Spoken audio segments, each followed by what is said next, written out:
উনি একবার হজে যাচ্ছেন, তো ধনী মানুষ ছিলেন, বিশাল ধনী, ধন সম্পদ আসছে কোত্থেকে একটু পরে শুনবেন। এই বিশাল ধন সম্পদের অধিকারী উনি যখন হজে যাইতেন, হাজি সাহেব যারা গেছেন হজে, এদিক তাকান, হজে অনেক ভিক্ষুক দেখছেন না এখনো? হাজি হাজি আছেন নাকি? নগদ হাজি উমরা করে আসছেন, বহুত হাজি আছে, তবে ভিক্ষুক আছে। তো ও দেশের ভিক্ষারও কোয়ালিটি বর্তমানে পাল্টে গেছে। মহিলা এক্স করোলা গাড়ি একটা চালাইয়ে আইসে রাস্তার পাশে জায়গা মতো পার্কিং করে তুইয়ে এবার উনি ভিক্ষা করতে নামছে, দিন ভরে ভিক্ষা টিক্ষা করে মহিলা নিজের করোলা গাড়ি চালাই চলে যাচ্ছে। আমাদের দেশে এ দেখলি ওরা কেউ ভিক্ষা দিত, ওর গাড়ি কাড়ি রেখে দিত। তো দেশে আগের থেকে এরকম ভিক্ষুকের খুব ভিড়। আব্দুল্লাহ ইবনে মুবারক রাহমাতুল্লাহ আলাইহি এইটা যাইনা প্রত্যেকবার হজ উমরায় যাওয়ার সময় উনি বস্তা ভরে স্বর্ণের টাকা নিয়ে যাইতেন। উনি আর গোলাম যাইতেন এক উটে, আর একটা উটের পিঠ ভরে শুধু স্বর্ণের টাকা নিতেন বস্তা ভরে। এবারে হজে যাচ্ছেন, যাওয়ার পথে মাঝপথে যে যখন উনি তাবু লাগাইছে, একটা কলোনি একটা গ্রামের এলাকার পাশে গিয়ে তাবু লাগাইছে, তো রাত্রে রয়েছে, সকালবেলা ঘুমের থেকে উঠে দেখে ওনাদের তাবুর সামনে দিয়ে একটা যুবতী মেয়ে, চেহারার ভাবে বোঝা যায় যুবতী, কিন্তু শারীরিক গঠন আর চলনে মনে হয় যেন ৮০-৯০ বছরের বুড়ি। মেয়েলি কোনো গঠনই তার শরীরে নাই, শুকইয়া চামড়া হাড়ের সাথে লেগে গেছে, কুজো হয়ে গেছে, পরনের কাপড়ও একেবারে বেবস্ত্র পরিমাণ কাপড়। আচানক ওনার চোখের সামনে পড়ছে, দেখে মেয়েটা একটা মরা মুরগি হাতে করে কুজো অতি অতি হাঁপাইতে হাঁপাইতে খোড়াইতে খোড়াইতে হাঁটতেছে। দেখি বড় খারাপ লাগছে। খাদেম রে বলছে, দেখ তো মেয়েটা কে গেল, খবর নে তুই মরা মুরগি হাতে কেন? আল্লাহ, খাদেম যে বলতেছে, বোন একটু দাঁড়াও। বলছে যে তুমি কি, তোমার বয়স কত? বয়স যা বলছে তাতে 15, 16, 18 বেশি না। তো তুমি দিয়ে একবারে বুড়ি হয়ে গেছো। কয় না খাইতে না খাইতে বুড়ি হয়ে গেছি।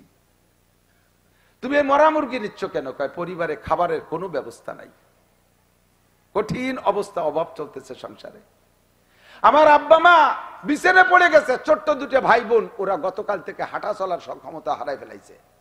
আমাদের স্থানীয় সরকার আমাদের উপরে নিষেধাজ্ঞা দিয়ে রাখছে, যার কারণে দেশে হাজারো সম্পদ থাকতে আমাদের কিনে খাওয়ার মতো পয়সা নাই, আমাদের আয়ের উৎস বন্ধ করে। দেখেন না গাজা, সারা দুনিয়া জুড়ে সবকিছু আছে, গাজা আলাদের খাদ্য ইনকাম সোর্স সব বন্ধ করে দিয়েছে। এরকম জালেম সরকার আমাদের আয়ের সোর্স বন্ধ করে দিয়েছে। এখন আমাদের কোনো উপায় নেই। কত মানুষ যে না খেয়ে মারা গেছে। আমি যুবতী মেয়ে, আমার শরীরে মেয়েলি কোনো গঠনই নাই। এই আস্তে আস্তে ফিস ফিস করে বললে তাও জোরে বলতে পারতেছে না, কান্দে কান্দে বলছে। খাদেম এসে আব্দুল্লাহ ইবনে মুবারককে বলছে, হযরত এই গেল হালাত। হুজুর বললেন, মেয়েটাকে আগে ডাকো, সকালে যে নাস্তা তৈরি করছে আগে ওরে খাও, সামনের পর ও তো খাইয়ে সুস্থ, ওরে খাওয়াইছে। এরপরে বলছে বাসায় কয়জন? কয় 4 জন, তোমরা এই খাবারটা নিয়ে যাও। আর তোমার 1 বছর চলতে কয় টাকা লাগবে?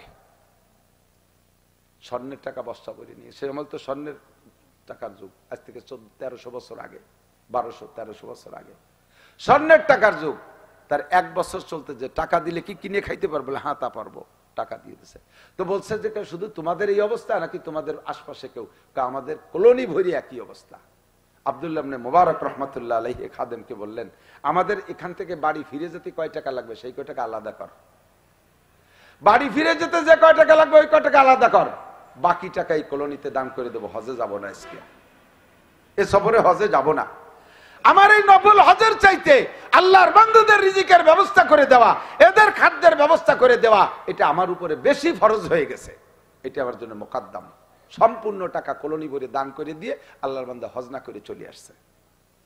আল্লাহু আকবার। এই আব্দুল্লাহ ইবনে মুবারক রাহমাতুল্লাহ আলাইহি, আল্লাহ উনার আব্বার নাম মুবারক করিম। যুবক খেয়াল করো, উনার আব্বার নাম, কন্ট্রাক্টর খেয়াল করেন, ঠিকাদাররা খেয়াল করেন, দোকানে যারা কর্মচারী আছেন খেয়াল করেন। এই মুবারক করিম আব্দুল্লাহ রাহমাতুল্লাহ আলাইহির আব্বা যান। ওনার আব্বা মুবারক করিম গোলাম, আজাদ মানুষরা, নিজস্ব কোনো সম্পদ নাই, একেবারে গোলাম, মানে 14 পুরুষ ধরে গোলাম। গোলাম কাকে বলে বোঝেন নাই? গোলাম বলে যার নিজস্ব কিচ্ছু থাকে না। গোলামরে বিয়ে দেবে মালিকে, বাচ্চা হবে, সে বাচ্চাটাও মালিকে আরেক বাড়ি বেশি বেলায় দিতে পারে, বাপে ঠেকাতে পারবে না, মাতে ঠেকাতে পারবে না। গরুর মতো। আপনার গাইতে বাছুর হইছে, বাছুরটা দুধ ছাড়ানোর আগে বেশি ফেলাই দিলি, বাছুরি গাইতে হাজারো কানলি আপনি শোনেন না, বেশি ফেলছেন তো ফেলছেনি। বাছুরটা রেখে মারে বেশি ফেলাই দিয়েছেন, বাছুরি কানতেছে, মা কানতেছে, আমরা খেয়াল করি না। সেম গোলামবান্দির এই অবস্থা ছিল। তো এই মুবারক করিম এরকম গোলাম, মালিকের অনেক বাগান সম্পত্তি আছে, এক এক এলাকার দায়িত্ব এক একজনকে দিয়েছে। খেজুর বাগানের দায়িত্ব একজনের, পেয়ারা বাগানের দায়িত্ব একজনের, আঙ্গুর বাগানের দায়িত্বে মালি আলাদা, একটা বাগান আনার বাগান, এই আনার বাগানের দায়িত্ব দিয়েছে মুবারক করিম রে। একটা না 20 বছর ছেলেবেলায় দিয়েছে, এই অবস্থায় একবারে ফুল যুবক হয়ে গেছে। এখন 20 বছর পরে মালিক অন্য বাগান ঘুরে দেখে, আজকে খেয়াল করছে যে মুবারক করিমের বাগানটা একটু দেখে আসি। এদিক মনে রাখবেন, মুবারক করিমের বাগানে যাই। তো মুবারক করিমের বাগানে যে বলতে, মুবারক লব্বাইক ইয়া রাব্বি, আরবে রব কয়, মালিক আমি আসছি হাজির। তোমার বাগানে তো কোনোদিন আসি না, আজই মাত্র আসলাম তোমার বাগান। আমি অন্য বাগানেও যাই, খেজুর খাইতে গেলে, খেজুর বাগানে গেলে খেজুর চাইলে 1 নম্বর আজোয়া খাওয়ায়, পেয়ারা বাগানে গেলে তারা 1 নম্বর মিষ্টি পেয়ারা খাওয়ায়, আঙ্গুর বাগানে গেলে 1 নম্বর মিষ্টি আঙ্গুর খাওয়ায়। মুবারক তোমার বাগান থেকে আমাকে একটা আনার খাও। মুবারক করিম যাইয়া পুরো বাগান ঘুটে ঘাটে এত বড় আনার একটা লাল টকটকে ওইটা আইনে খুলে মালিকরে দেশে 2-4টে দানা মুখে দিয়ে তার টকে চোখ দিয়ে পানি চলিয়েছে, নাক দিয়ে পানি চলিয়েছে। মালিক মুবারককে দমক দেশে, বেটা তুই আমার একটু মূল্যায়ন করলি না। সব বাগানে যাই, সবাই ভালো ফলটা খাওয়ায়, আর তোর বাগানে আছি তুই আবার টক ফলটা খাওয়ালি, তুই একটা মিষ্টি ফল খাওয়াবি না? মুবারক কান্দি দিয়ে কয়, মালিক আপনি রাগ করেন না, আপনার বাগানের কোন আনার মিঠি আর কোনটা টক তা তো আমি জানি না। তো 20 বছর আমি তো কোনোদিন জানি না যে বাগানের কোনটা মিঠে কোনটা টক। কেন তুই খাসনি? কাকা আপনি, আমি তো খাইতে কর নাই তো, আপনি তো আমার পাহারা দিতে কইছেন, আর আমার পাহারা গার্ডের দায়িত্ব দিয়েছেন, তার মানে অন্য কেউ যেন নষ্ট খেয়ানত না করে, আর আমিও আমার যেন খেয়ানত না করাই, সব খেয়ানতের থেকে তো পাহারা দেওয়ার দায়িত্ব আমাকে দিয়েছেন। কেউ রেখান খেয়ানত করতে দেয়নি, আমি ওর থেকে খাইনি। আরে পাগল, পড়িয়ে যাওয়াটা তো ধরি খুঁটি খাতে পারিস, তাও তো বলেন নাই যে পড়িয়ে যাওয়াটা খাইতে পারবা। তোর কি খাইতে মনেও চায় না? মনে চায় না তাই কি হয় নাকি? খাবার জিনিস চোখের সামনে বড় লোকরা এসে আমার কাছ থেকে কেনে, তাদের পোলা পান্ডা ভাঙ্গিয়ে খায়, গাল বেয়ে বেয়ে রস পড়ে, আমি দেখি, আমার সে সময় মনে চায় না তা না। আমি 2-3 বার ইচ্ছা করেছি আনার তুলে খাবো। অন্ধকারে রাতের বেলা যে যখন আনারে হাত দিছে যে এইটা তুলে খাবো, যখনই আনারে হাত দেই তখন দেখি যে আল্লাহ আমার দিক চেয়ে রয়েছে, আল্লাহ আমার দিক তাকায় আছে, আমি আর আনার তুলতে পারি না।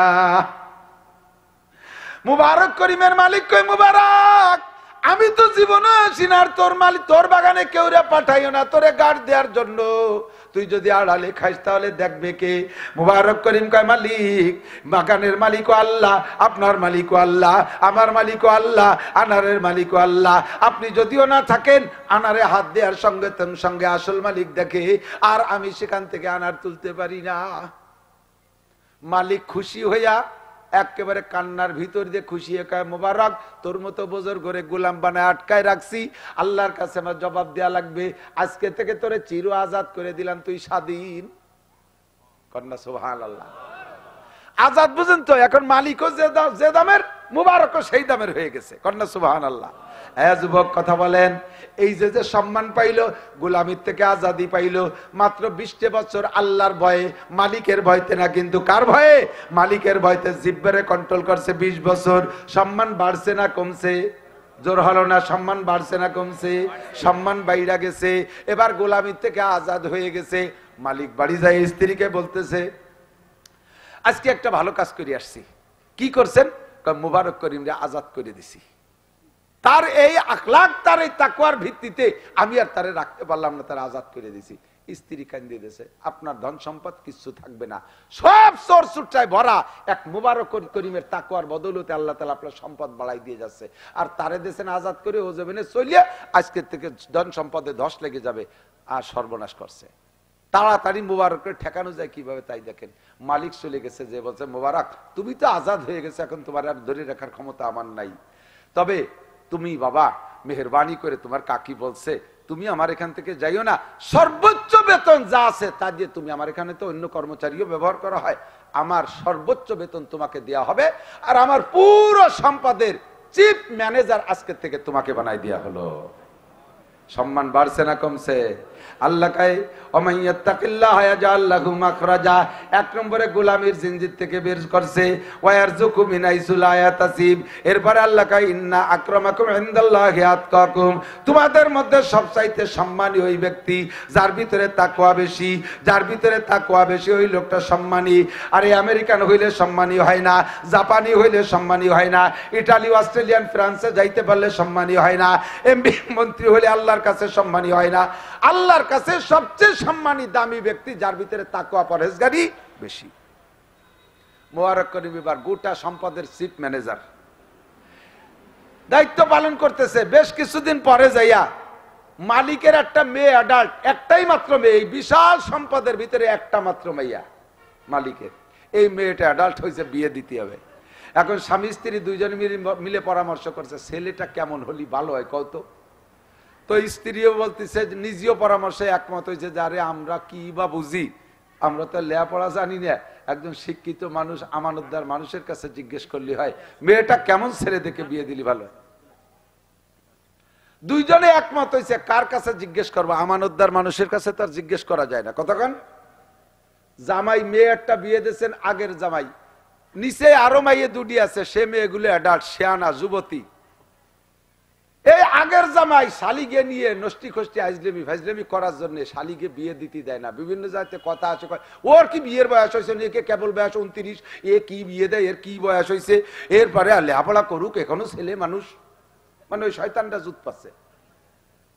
এর কাছে পরামর্শ চাইলে বিয়ে দিতে দেবে না। মুবারক করিমের কাছে কয়তো চল আমরা দুইজনই মুবারকের কাছে পরামর্শ নেই, মেয়েটা বিয়ে দেবো, ছেলেটা কেমন হলি ভালো হয়। তো মুবারক কইতেছে, মুবারক ডেকে বলছে, মুবারক তুই তো আমার ম্যানেজার, তুই একটু পরামর্শ দাও তো বাপ, মেয়েটা বিয়ে দেবো, কেমন ছেলে হলি ভালো হয়।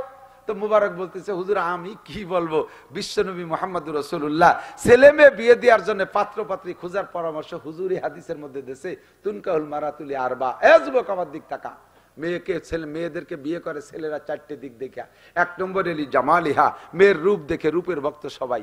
দুই নম্বর এলি মালিহা, মালদার পার্টি দেখে, যদি শ্বশুর কোটিপতি হয় তাহলে বুড়ো মূর্তি যে দেরি কোটিপতি আমি হয়ে যাব, কাজেই এক বাপের এক মাই ওইটা ধরতে হবে।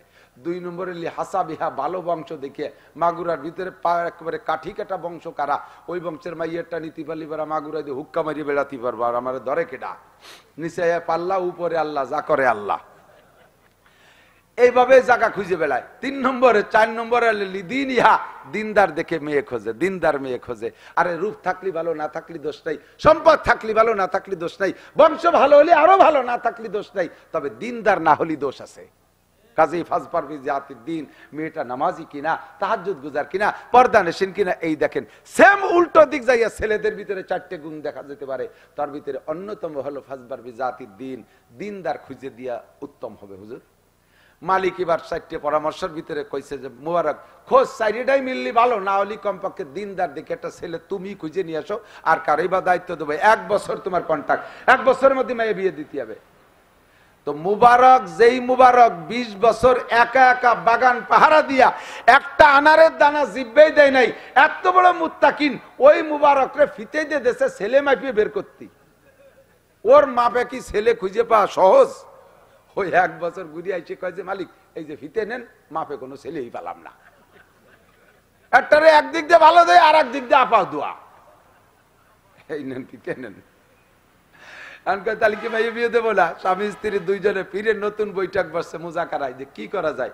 তো দুইজনই একমত হইছে যে 4 নম্বরটা যেহেতু প্রাধান্য দিছি, মুবারক তো বংশ কেউ না গোলাম, ধনে কেউ না গরিব, সে জীবন ভরে গোলাম ছিল, আবার বংশ কেউ না, আবার চেহারা হাফসি।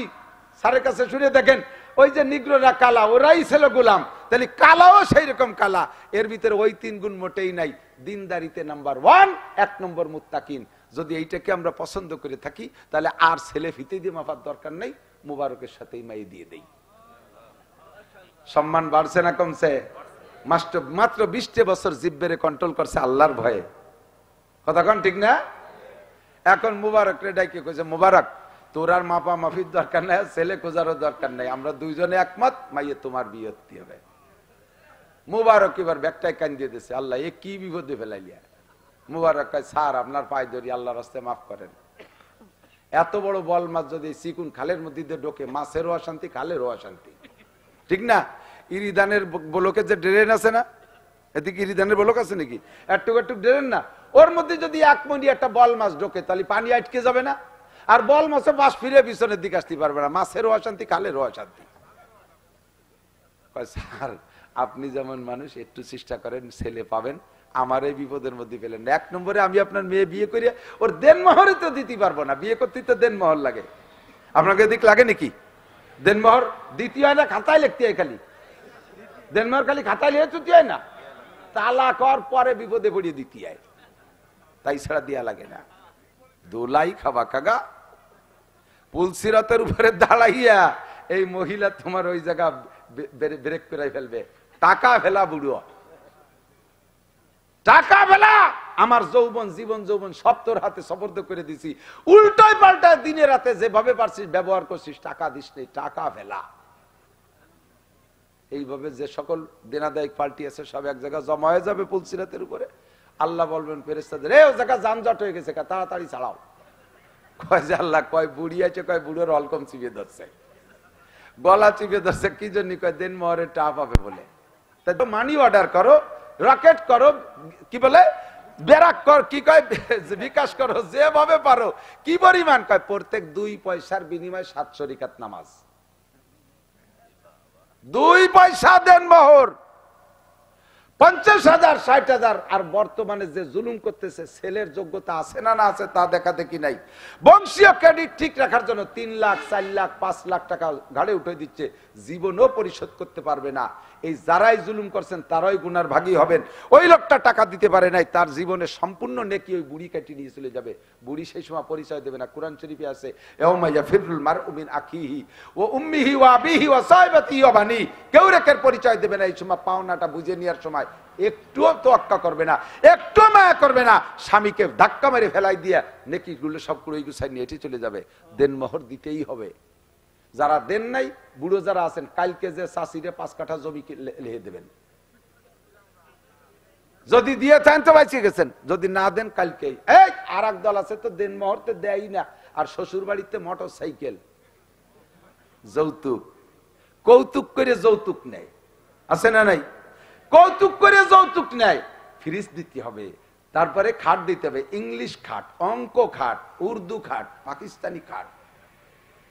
তুই এই খয়রাইতে খাটে না শুয়ে, শ্বশুর বাড়ির এই ভিক্ষের খাটে না শুয়ে, তুই শুবি গরুর সাথে গুয়লি, ওইনে খেজুরি বাটি বিষে নাড়ার মধ্যে শুবি। খয়রাইতের বিটা খয়রাইতে, শ্বশুর বাড়ির খয়রাইতে যৌতুকের ফ্রিজি মাছ তুইয়ে না খাইয়া, মাছ গোস তুইয়ে না খাইয়া, তুই খাবি কুইয়ে পচা মাছ। শ্বশুর বাড়ির এই জুলুমের মোটর সাইকেল রাস্তায় চলবে না, চলবে খালের মধ্যে দিয়ে। কালকে শ্বশুর 100 বার আব্বা কইয়ে তো বাইরে মাফ চেয়ে ফেরত দিবা। দেনমোহর তো দেওই না, আবার উল্টো আবাজবা খাও। মুবারক করিম কয়, মালিক আমার তো দেনমোহর দেওয়ারই টাকা নাই, তা বিয়ে করবো কিভাবে? কয় যে পাগল, আমি তোর সাথে মেয়ে দেওয়ার সিদ্ধান্ত নিছি, তুই দেনমোহর পরিশোধ করতে পারবি? এই ব্যবস্থা না করি কি আর আমি কি দেবো নাকি? আমার টোটাল সম্পত্তির 3 ভাগের 1 ভাগ তোমার নামে দলিল করে দেবো আজকে। সম্পূর্ণ সম্পত্তির 1000 একর সম্পত্তির 3 ভাগের 1 ভাগ মোবারকের নামে দলিল করে দিয়েছে। একটু বলবেন না সুবহানাল্লাহ? এ বাড়তেছে না কমতেছে? সম্মান বাড়তেছে না কমতেছে? রুজি বাড়তেছে না কমতেছে? কমতেছে না বাড়তেছে? কিসের কারণে? কন্ত মাত্র 20 বছর জিব্বেরে কন্ট্রোল করছে আল্লাহর ভয়ে, ঠিক কিনা? আল্লাহর রহমতে আমাদের দেশে মোবারক করিম তো অ্যাভেলেবেল। কন্ট্রাক্টররাই 1 নম্বর মোবারক করিম। রাস্তার কাজ পাইলে পিস খাবে, কুয়া খাবে, সব খাইয়া লাস্টে কয়টা জুস জুড়ে কুয়া মাটি তেল দিয়ে বিছিয়ে দিয়ে যায়। রাস্তা বানাইয়া ওই মাথা ডলন জাতি জাতি, পিছনের রাস্তা দিয়ে টিউমার, বিষফুড়া, খাইজনি, চুলকনি সব হইয়া গুড়গুড় করে খোয়াগুলো খালের মধ্যে চলে যায়। মুবারক করিম, নামও মুবারক করিম, কন্ট্রাক্টর মুবারক করিম। এলাকায় কেউ থাইয়ে বসতে পারে, আর কোন বিপদে পড়িতে আল্লাহ জানে। আমি তো কই টুয়োটা এ আছে না নাই? ব্রিজের রড মেরে খায় মুবারক করিম। মেম্বারের নাম মুবারক, চেয়ারম্যানের নাম মুবারক, অথচ টোন মারে, মন মারে, রাস্তা মারে, খাল মারে, বিজিএফ কার্ড মারে, মুবারক করিম কলাইছে। নাম আতর আলী, গায়ে ফাটার গন্ধ। নামটা তো বাড়ি সুন্দর, আতর আলী, মনে হয় যেন ওর সারা গায়ে আতর, দেখা যায় যে ফাটার গন্ধ গায়ে। এই আতর আলীর 5 পাইরও দাম নাই, কতক্ষণ না কেন? মুবারক করিম হও, ইন্না আকরামাকুম ইনদাল্লাহি আতকাকুম, দিয়ে দিছে মাইয়ে বিয়া। এবার জামাই হয়ে গেছে জমিদারের জামাই। কোন মুবারক? কোন যে মুবারক গোলাম ছিল, হাবশি গোলাম, কালো নিগ্রো, বংশে একটা মানুষও আজাদ নাই, সেই মানুষটা এখন বিশাল জমিদারের জামাই, মেয়ে বিয়ে দিয়ে দিছে। এই দম্পতিতে যে সন্তানটা হয়েছে, সেই সন্তানটা কেডা জানেন? সেই সন্তানটা সেই বিশ্ব সেরা মুহাদ্দিস আব্দুল্লাহ ইবনে মুবারক রাহমাতুল্লাহ আলাইহি। উনার ইন্তেকালের পরে আব্দুল্লাহ ইবনে মুবারকের ইন্তেকাল, মুহাদ্দিস সাহেবের ইন্তেকালের পরে উনার একজন মুরিদ স্বপ্নে দেখতেছে আব্দুল্লাহ ইবনে মুবারক বড় সুখী আছে, কবরে বড় শান্তিতে আছে। এই শান্তিতে থাকার অবস্থায় উনি জিজ্ঞেস করে, স্বপ্নের ভিতরে জিজ্ঞেস করছে, হযরত আপনার সাথে আল্লাহ পাক কেমন ব্যবহার করছে? আব্দুল্লাহ ইবনে মুবারক বলতেছে, হ্যাঁ আলহামদুলিল্লাহ, অনেক ভালো ব্যবহার করছে, আমি যা ভাবতে পারিনি আল্লাহ তাআলা তার চেয়ে বেশি দিয়েছে। তবে আমার বাড়ির পাশের একটা কর্মকাররে আল্লাহ তাআলা কয়েক দিক দিয়ে আমার চাইতে বেশি সম্মানী করে দিয়েছে। খেয়াল করেন নাই? আমার সাথে আল্লাহ তাআলা অনেক ভালো ব্যবহার করছে, তবে আমার বাড়ির পাশের এক কর্মকার, কামার, লোহার কাজ করতো, মুসলমান কামার, এই কামাররে আল্লাহ তাআলা কোন কোন দিক দিয়ে আমার চাইতে বেশি সম্মান দিয়েছে। ঘুম ভেঙে গেছে, বুজুর্গের ঘুম ভেঙে গেছে, গোমেতে উঠে পাগল হয়ে গেছে। কি কয়? আমার জানা মতে বর্তমান বিশ্বে আব্দুল্লাহ ইবনে মুবারকের চাইতে এই জামানার কেউ উনার উপরে জান্নাতি হবে এ তো বিশ্বাস ছিল না। উনার চাইতে কামারের সম্মান বাড়িয়ে গেল। কামারদার একটু খুঁজে আসি, বাড়ির পাশে কইছে। উনি খুঁজতে খুঁজতে আব্দুল্লাহ ইবনে মুবারক রাহমাতুল্লাহ আলাইহির বাড়ির পাশে রাস্তার অপোজিটে এমনি সাধারণ পাতা পুতো দিয়ে একটা বেড়া দিয়া ছোট্ট একটা কুড়িয়ে ঘর একটা বাড়ি। ওই বাড়ি খবর নেছে যে এইটা কি কর্মকার সাহেবের বাড়ি? বাইরেতে বলছে হ্যাঁ এটা কর্মকার সাহেবের বাড়ি। বাড়ির বাইরের থেকে, গেটের বাইরে থেকে সালাম দিয়েছে, আসসালামু আলাইকুম। সালামের উত্তর বাড়ি থেকে কোনো পুরুষ দেয় নাই, একজন মহিলা ঘরের মধ্যে থেকে উত্তর দিচ্ছে, ওয়ালাইকুম আসসালাম, মানান্তা, আপনি কে? তো বলছে এইটা কি কর্মকার সাহেবের বাড়ি? বলে হ্যাঁ এটা কর্মকার সাহেবের বাড়ি। তো কর্মকার সাহেব কোথায় আছে, কেমন আছে? কয় উনি আব্দুল্লাহ ইবনে মুবারক রাহমাতুল্লাহ আলাইহির মুরিদ ছিলেন। উনি হযরতের ইন্তেকালের এক সপ্তাহ পরে ওই শোকেই শোকাক্রান্ত হয়ে স্ট্রোক করে মারা গেছে। পিসাবের শোকে শোকাক্রান্ত হইয়া মারা গেছে এক সপ্তাহ পরে। তো উনি কেমন ছিলেন ওনার একটু হালাত বলবেন? স্ত্রীর কাছে স্বামীর কথা জিজ্ঞেস করছে। আরে ভাই, আমি মাওলানা নাসির অনেক ভালো, সারা দেশে আমার পরিচিতি ভালো, আমি যে কত ভালো এটা অরিজিনাল ভালো এটা আমার স্ত্রীর কাছে জিজ্ঞেস করলে পাওয়া যাবে আমি কত ভালো। বাইরে মানুষের কাছে অনেক বড় দামি হয়ে ঘোরা যায়, কিন্তু ভালো মানুষটা, আসল মানুষ ভালো কি চরিত্রিক ভাবে কেমন, আসল ভালো কে, এইটা প্রমাণ করে, এটা বলবে, সাক্ষী দেবে এক নম্বর স্ত্রী। স্ত্রী যদি ভালো তাহলে ওই লোকটা অরিজিনালি ভালো, বাইরের কেউ খারাপ করলে কিছু আসে যায় না। কথা কান ঠিক ঠিক না? তাই জন্য স্ত্রীর কাছে জিজ্ঞেস করছে যে বলেন তো আপনার স্বামী কেমন ছিল? তো বলতেছে ভাই আমার স্বামীর কথা কি কব, মূর্খ মানুষ ছিলেন, লেখাপড়া কিছুই জানতেন না। উনি আব্দুল্লাহ ইবনে মুবারক রাহমাতুল্লাহ আলাইহির মুরিদ ছিলেন। এই ছেলে ভাই তাড়াতাড়ি ভাই, উঠবস করতে করতে আমরা কথা বলতে ডিস্টার্ব হয়। উনি আব্দুল্লাহ ইবনে মুবারক রাহমাতুল্লাহ আলাইহির মুরিদ ছিলেন। উনার আমল এতটুকু ছিল, আমি দেখছি তিনটে আমলের কথা আমার বেশি করে মনে পড়ে। একটা হলো উনি যখন লোহার কাজ করতেন, হাতুড়ি পিটাইতেন, তখন পিটানোর সময় লা ইলাহা কইয়া হাতুড়ি উঠাইতেন আর ইল্লাল্লাহ কইয়া মারতেন। লা ইলাহা ইল্লাল্লাহ, যতবার হাতুড়ি পিটাইছে লোহার উপরে উঠার সময় লা ইলাহা, আর মারার সময় কয় ইল্লাল্লাহ। এইটা দেখছি এক নম্বর। দুই নম্বর আমল হলো উনি লা ইলাহা কয়ে হাতুড়ি উঁচা করছে, ইল্লাল্লাহ কানে আসার আগে যদি মসজিদ থেকে মুয়াজ্জিনের আজান কানে আসছে আল্লাহু আকবার, তাহলে উনি ইল্লাল্লাহ মুখে বলতেন, কিন্তু হাতুড়ি ডারে লোহার উপরে মারতেন না। ইল্লাল্লাহ মুখে বলতেন, হাতুড়ি লোহার উপরে মারতেন না। এইটা আমি দেখছি। এইটা দেখে একদিন আমি উনারে বললাম, আপনি জবানে ইল্লাল্লাহ বলছেন, হাতুড়িটারে লোহার উপরে না মাইরা মাটিতেই তো ফেলাইছেন। যদি লোহার উপরে মারতেন তাহলে আপনার কাজ তো একটু আগায় যাইতো। আপনি বাইরে না ফেলাইয়া আশেপাশে হাতুড়ি না মাইরা ওই হাতুড়িটারে লোহার উপরে মারেন না কেন? বলার সঙ্গে সঙ্গে উনি আমারে ধমক দিছে, তুমিও কি মুনাফেক হয়ে গেছো? আল্লাহর পক্ষ থেকে মুয়াজ্জিন কয় আল্লাহু আকবার। এই কথা আমার কানে আসার পরে আল্লাহ সবচাইতে বড়। এই কথা কানে আসার পরে যদি আমি লোহার উপরে হাতুড়ি মারি, প্রমাণ হবে আল্লাহর চাইতে আমার লোহা বড়। প্রমাণ হবে আল্লাহর চাইতে লোহা বড়। আমি এই মুনাফিকি করতে পারবো না।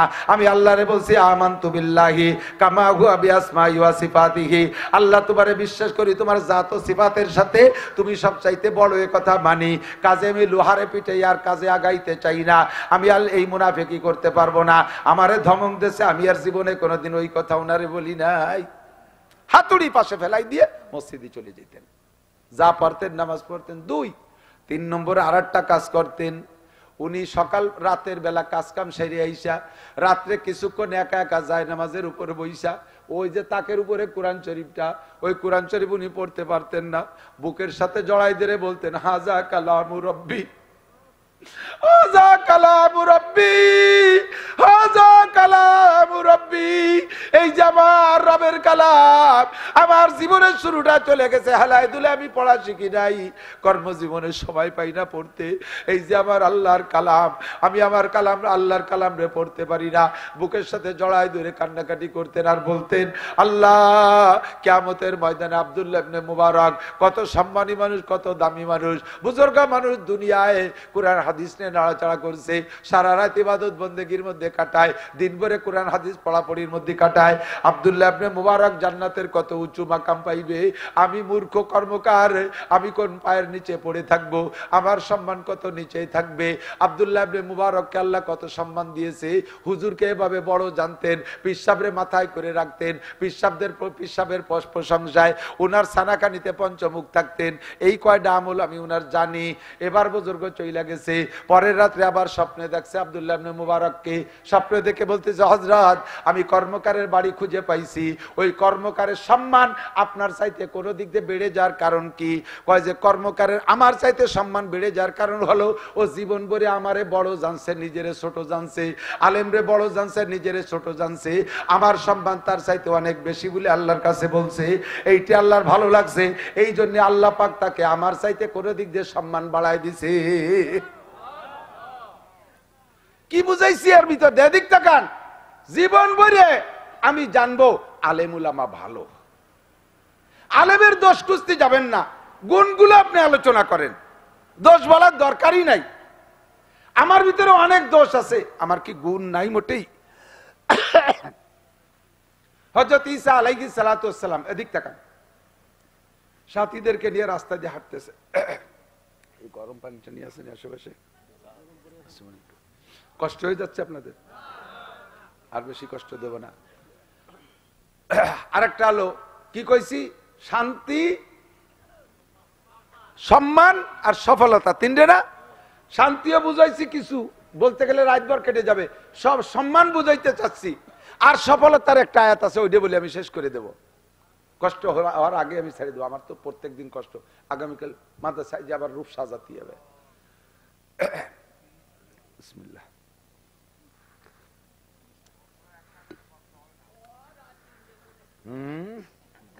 তিন দিয়ে চার ডুবো, আমাকে অসুবিধা নেই, দরকার নেই, বছর বললাম না, কিন্তু আর শুনবো না কেন? আল্লাহ ও বুঝি দুদু, আল্লাহ সম্মান।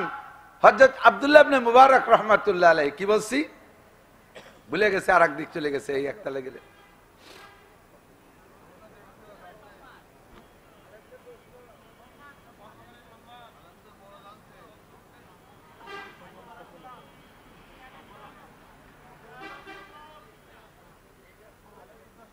আল্লাহ আসলে বলবেন ইনশাআল্লাহ।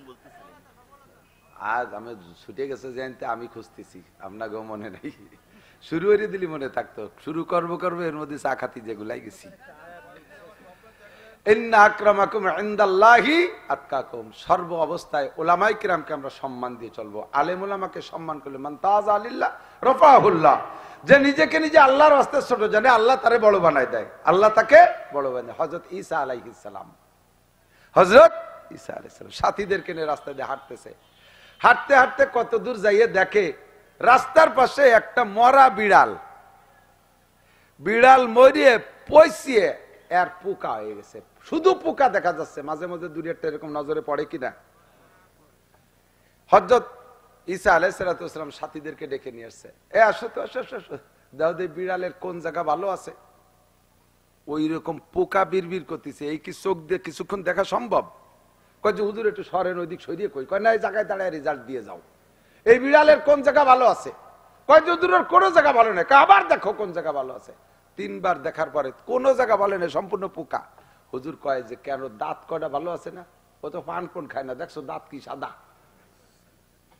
ওর দাঁত কয়টা ভালো আছে না? কয় যে জি হুজুর দাঁত ভালো আছে। হুজুর বললেন তো আমি তো বলি নাই, জিজ্ঞেস করি না ওদের পোকা কোন জায়গা আছে, তাই কয় পোকা কোন জায়গা আছে তা তো দেখা যাচ্ছে। আমি বলছি যে ভালো কোন জায়গা, দাঁত কয়টা ভালো আছে তা তো একজনও কইলে না।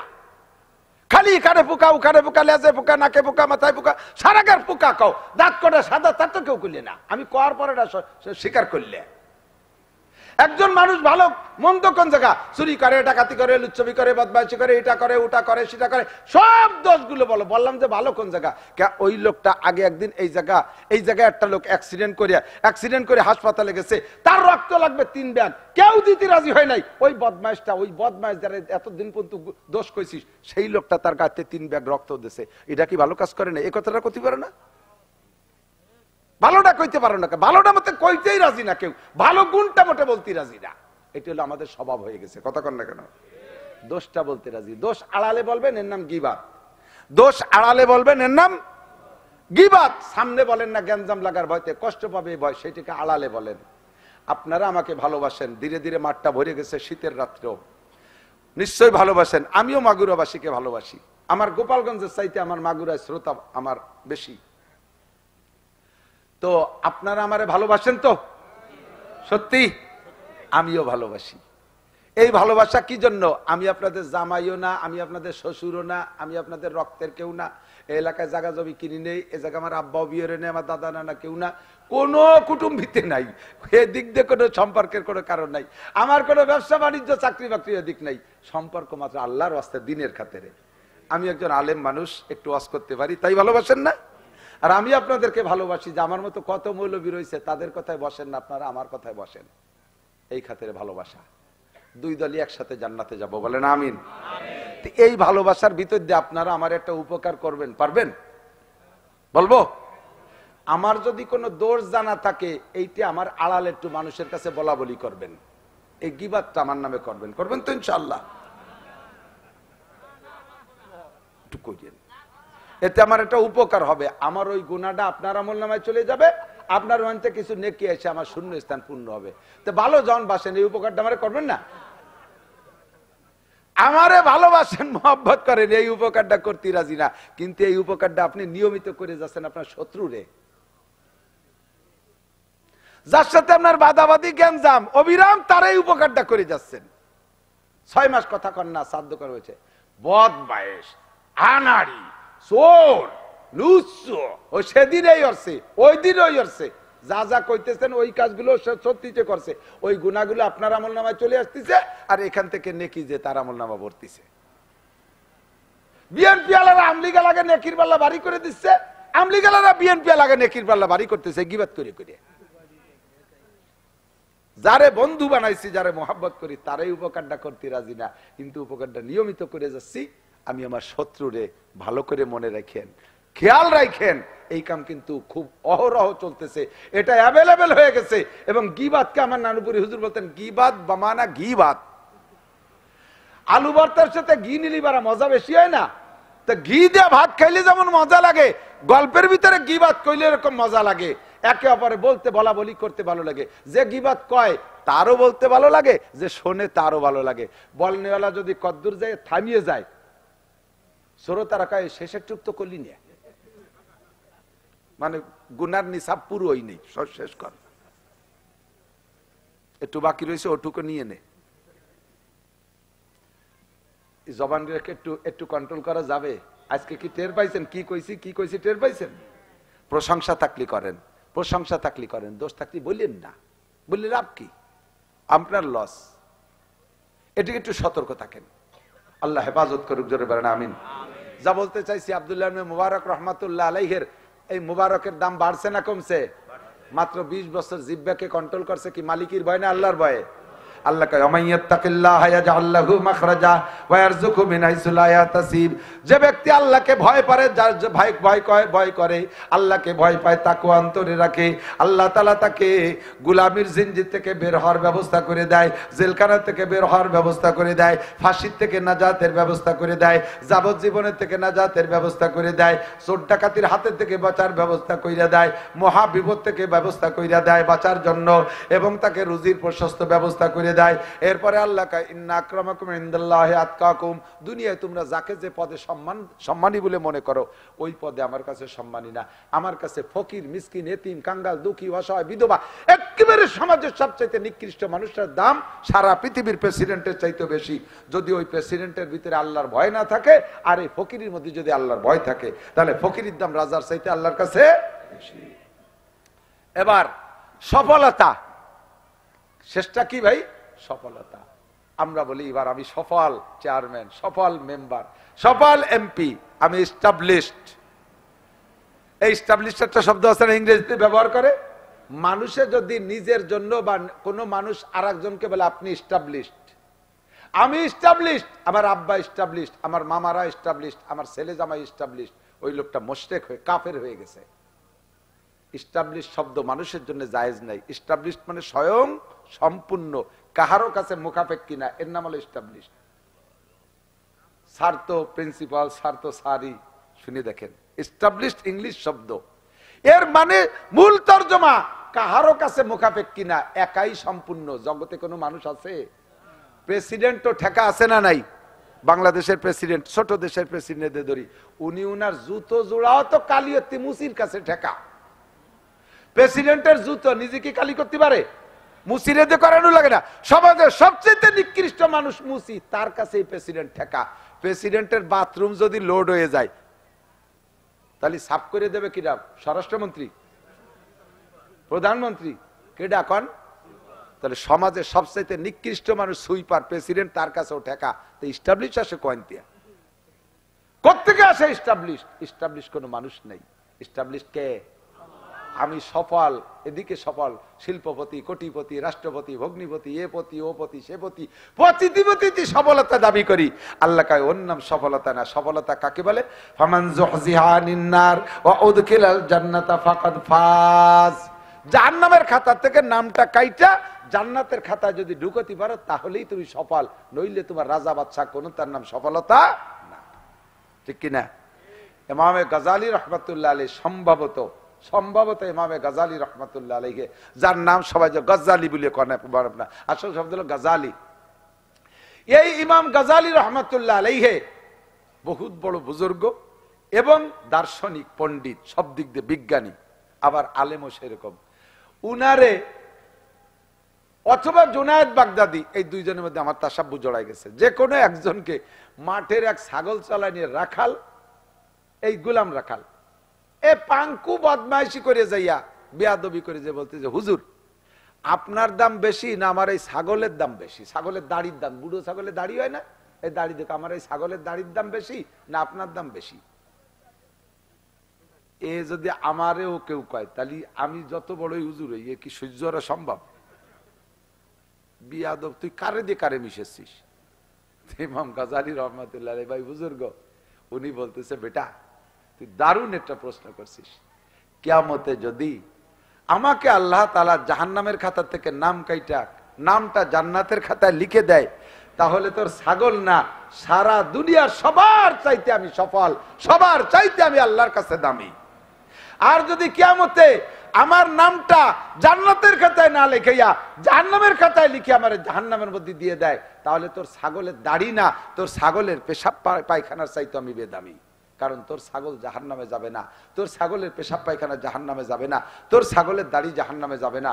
আমি গাজালিকে, আমি জুনায়েদ বাগদাদিকে জাহান্নামে পাঠানো হচ্ছে। আমার বিফলতা, আমার পরাজয়, আমি যদি সফল হইতে পারি, সেটা হলো জাহান্নাম থেকে নাম কাটাইয়া জান্নাতের খাতায় যদি নাম লেখাইতে পারি, তাহলে আমি সফল। আমার আল্লাহ বলেছেন ফামান যুহজিহা আনিন নার ওয়া উদখিলাল জান্নাতা ফাকাদ ফাজ। যার নামটা জাহান্নাম থেকে কাটাইয়া জান্নাতের ভিতরে লেখাই দেয়া গেল, ওই লোকটাই সফল। আল্লাহ তাআলা আমাদের দুনিয়ার শান্তি এবং দুনিয়া ও আখিরাতের সম্মান এবং ইহকাল পরকালের সফলতা নসিব করে, সবাই বলেন আমিন। এখন এর জন্য একদিনের এক রাত্রে ওয়াজি যথেষ্ট নয়, এর জন্য একটা উপযুক্ত সময় আমাকে দিতে হবে, ঈমান শেখার একটা সময়, আমলের প্র্যাকটিসের একটা সময় আমাকে দিতে হবে। সেই সময়টা সাধারণ পাবলিক আপনাদের জন্য আল্লাহ তাআলা সবাইরে মাদ্রাসায় আসতে বলে না, ঘরে ঘরে থেকে এক একটা ছেলে আলেম বানান, ইনশাআল্লাহ ঠকবেন না। আর যে যে বয়সে চলে আসছেন এই বয়সে আল্লাহর রাস্তায় তবলিগে একটু সময় লাগান, উলামায়ে কেরামের সাথে তবলিগে একটু সময় লাগান, একটু বিশ্ব ইস্তেমায় যান। আমার সাথে একটা তারিখের মস্ক করেন, বলেন 2, একটু সবাই কন 2, 3, 4 ফেব্রুয়ারি 2024 জাতীয় সংসদ নির্বাচন। কি হবে কন্দি? বিশ্ব ইস্তেমা, বলেন বিশ্ব ইস্তেমা, একটু মুখে কন বিশ্ব ইস্তেমা, বিশ্ব ইস্তেমা, বিশ্ব ইস্তেমা 2, 3, 4 ফেব্রুয়ারি। যা যাবে তো ইনশাআল্লাহ, সহজ করে দিছি আমরা। আপনারা তো শুকর আদায় করবেন, আমরা গোপালগঞ্জেরা কি সহজ করে দিছি। এই মোহাম্মদপুর ব্রিজ দিয়ে দিছি, কালনা দিয়ে ব্রিজ করে দিছি, পদ্মা সেতু করে দিছি, একেবারে গাড়িতে চলে যাবেন, ফেরিঘাটে বসে থাকা লাগবে না। আল্লাহ হেফাজত করুক, বলেন আমিন। কুয়াশার ভিতরে ফেরিঘাটে 12-13 ঘন্টা বসে রয়েছি, রাত 1টায় আসছি, পরের দিন বেলা 2টার সময় ফেরি পাইছি। ঠান্ডা লেগে বুক টুক বসে গেছে। আর সেদিনকে আইসি ওই টাঙ্গাইল থেকে মাহফিল করে ফেরিঘাটে ব্রিজের গোড়ায় এসে দেখি কুয়াশায় ব্রিজ দেখা যাচ্ছে না।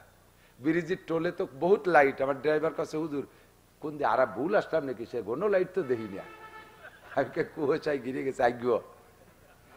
এবার এই যে আজকে সকালবেলা ফেরি একটা ডুবিয়ে গেছে।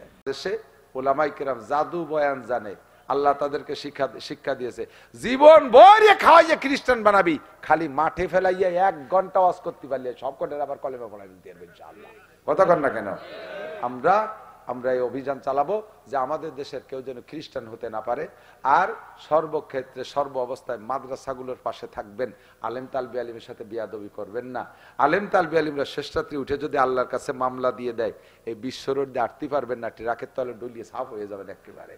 কোন সময় কোন বিপদে পড়ে যাবেন তখন বলবেন যে নাসির হুজুর বদদোয়া করে থুয়ে গেছে, এ বদদোয়া স্থায়ী ভাবে করে থুয়ে গেলাম, সাথে সাথে দোয়াও করে থুয়ে গেলাম। যারা আলেম উলামার সাথে সম্পর্ক রাখবে আল্লাহ তুমি তাদের সম্মান আব্দুল্লাহ ইবনে মুবারক রাহমাতুল্লাহ আলাইহির ওই কর্মকারের মতো সম্মানই করে দিও। খালি বদদোয়া করলাম না, দোয়াও করে গেলাম। আল্লাহ, আমি তো কালেকশন পারি না, আর ফরম লিখে দিছি, কালেকশন করতে পারি না। স্থানীয় যারা আছেন তারাই দেবেন। তো মসজিদের জন্য আপনাদের কাছে চাই, দুনিয়ার কোনো ঘর